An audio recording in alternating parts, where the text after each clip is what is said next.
after a decade of war, U.S. President Barack Obama has announced a major shift in American defense policy. The plan is to streamline the U.S. military and change the way it operates. As we look beyond the wars in Iraq and Afghanistan and the end of long-term nation building with large military footprints, we'll be able to ensure our security with smaller conventional ground forces. We'll continue to get rid of outdated Cold War era systems so that we can invest in the capabilities that we need for the future, including intelligence, surveillance, and reconnaissance, counterterrorism, countering weapons of mass destruction, and the ability to operate in environments where adversaries try to deny us access.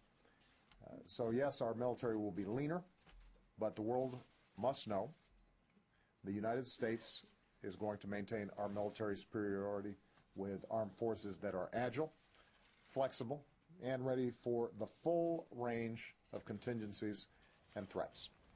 Joining us now from Washington is Michael Shank, the Vice President of the Institute for Economics and Peace. Michael, so how is this going to affect, the American military and its approach to combat? Right. So the 8-page document that Obama and Panetta presented at the Pentagon is a little vague. As Obama said, there's some general themes, but we know some specifics. You're going to see smaller numbers in the Army. You're going to see smaller numbers in the Marine Corps. You're not going to see cuts to cyber warfare. They're investing in that. You're not going to see cuts to stealth bombers or missile defense shields or missile defense systems because they're ramping that up for Asia. And you're not going to see cuts to anything having to do with drones or airstrikes because they'll keep that for the Middle East and Central Asia. But otherwise, it's kind of a general, vague overview with some specifics that we know for the road ahead. But what does it mean for the military? I mean, will these cuts weaken the military or somehow make it stronger? What do you think? I think most of the think tanks in Washington say that we could easily do $1 trillion in cuts over the next decade and still have a very strong military. It essentially means no more Iraq. So there were some comments at the Pentagon about that effect. So you're going to see fewer ground troops, fewer wars that require troop intensity. You're going to see more Libyas, more reliance on drone attacks, fewer counterinsurgency campaigns that require hundreds of thousands of military. You say no more Iraq, and this news comes on the heels of sectarian violence in Iraq.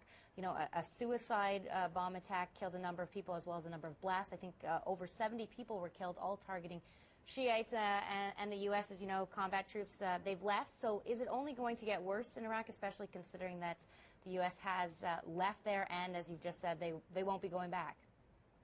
Yeah, and it's going to get worse, and it's not going to get worse because the U.S. left, but it's going to get worse because the U.S. essentially bungled the reconciliation process. The Anbar province Sunni surge, which was much hailed in Washington as success in terms of securitizing Iraq, was actually a failure because what it did is it ostracized Sunnis in the short term with weapons and munitions as kind of a payoff for fighting al-Qaeda, but then Sunni leadership wasn't integrated into kind of Baghdad's central Iraqi leadership. Now that the Shiites under Nur al-Maliki are controlling Iraq, they're reluctant to kind of integrate the Sunnis. That's why the Sunnis are boycotting the parliament, and that's why they're increasing attacks. So that will only increase, and it has less to do with U.S. military presence and more to do with how we manage the reconciliation process between the Sunnis and Shia. Okay, so going back to these military cuts, the changes mean that the days of fighting more than one war at a time are gone, considering Afghanistan and Iraq. So, how will the U.S. fight multiple enemies at the same time if need be?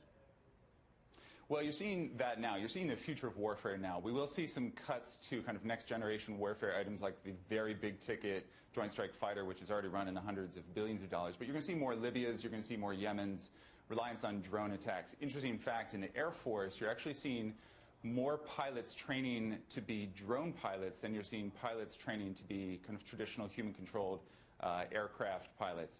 So you're seeing the shift already. That's for kind of Middle East and Central Asia, but for Asia and East Asia, Asia Pacific, you're already seeing reliance on kind of stealth bombers using ships in terms of anti-missile defense.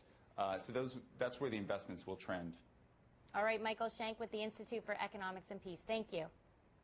Thanks for having me.